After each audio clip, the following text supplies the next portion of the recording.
के द्वारा महारानी कैकेयी के विचारों में बदल दिया गया। कैकेयी में दोनों दशरथ जी से वर मांगे। पहला वर भरत को राज्य से, दूसरा वर राम को 14 वर्ष का वनवास। आचार्य सुखदेव जी कहते हैं राजन राम कौन है मालूम, राम विग्रह धर्मा, राम साक्षात धर्म के विग्रह हैं। यदि धर्म का संपूर्ण व्याख्या आपको देखनी है तो राम के चरित्र को देखो। धर्म के संपूर्ण व्याख्या राम के चरित्र में समृद्ध है सज्जनों। सौतेली माता के वचन सुन करके राम के दुर्जय माता जानकी उनके लघु भ्राता लक्ष्मण जी उनके साथ में बन गए। सुखदेव जी कहते हैं परीक्षित मुझे तो लगता है कि राम के चरित्र में एक आदर्श पात्र उर्मिला भी है। लक्ष्मण जी ने वन में जाते समय उर्मिला से कहा 14 वर्षों तक तुम्हारी आंखों में आंसू नहीं होना चाहिए, तुम्हें शोक नहीं मनाना चाहिए। माता सुमित्रा ने जो उपदेश दिया लक्ष्मण जी को क्या वो अद्भुत है। लक्ष्मण जी महाराज एक बार क्रोधित हुए पिता के प्रति। राम जी ने कहा ऐसा नहीं सोचते हैं। अयोध्यावासी राम जी के साथ में गए। तमसा नदी के किनारे सब छोड़ करके आगे चले गए। श्रीमपुर में रघुवर के पर्दा हुआ। निषाद राजगृह रात्रि भरवानता हुई। लक्ष्मण जी प्रातः होते केवट में रघुवर को गंगा पार किया। जानकी जी उसे मुद्रिका समर्थ करना चाहते थे लेकिन केवट ने नहीं लिए। सुमंत जी जो रथ में बिठाकर राम जी को जानकी जी को लक्ष्मण जी को लाए थे वे नदी किनारे खड़े हैं। राम जी ने अवध वापस जाने की विशेष रूप से प्रार्थना की।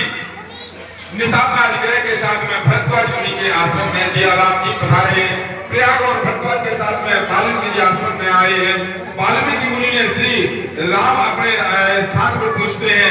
वाल्मीकि बोले ऐसा कौन सा स्थान है रघुवर जहाँ आपका वास नहीं है, आप तो सर्वत्र निवास करते हैं, फिर भी आपके लिए क्या स्थान उपलब्ध है। एक बार ब्रह्मा जी की सृष्टि में दो विचित्र पात्र हैं। ब्रह्मा की सृष्टि का पहला विचित्र पात्र है भरत, दूसरा विचित्र पात्र है मंत्रा।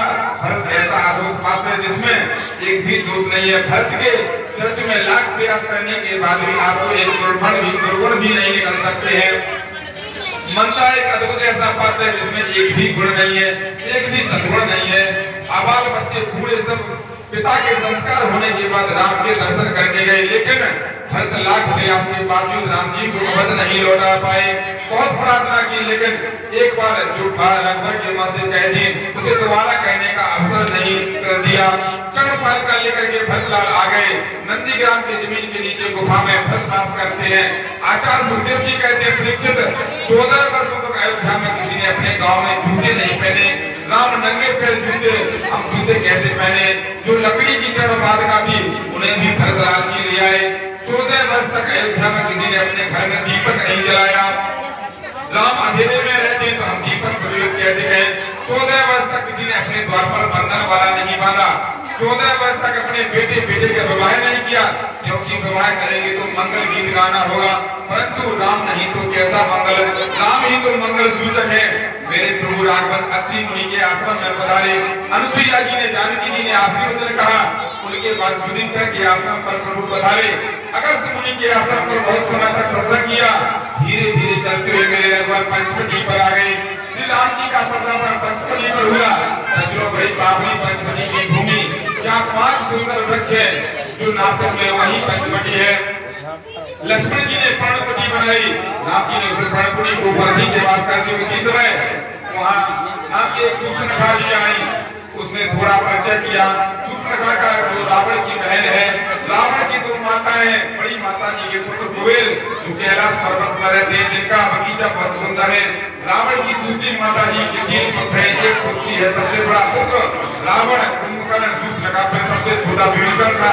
रावण की अपनी बहन है जो सूर्पनखा नाम के राक्षस की पत्नी है। उसका दूसरा परिचय है यदि सूर्पनखा के पति जिंदजीवा को रावण ने ही मार दिया था। सूर्पनखा ने दूर से राम जी के सौंदर्य को देखा और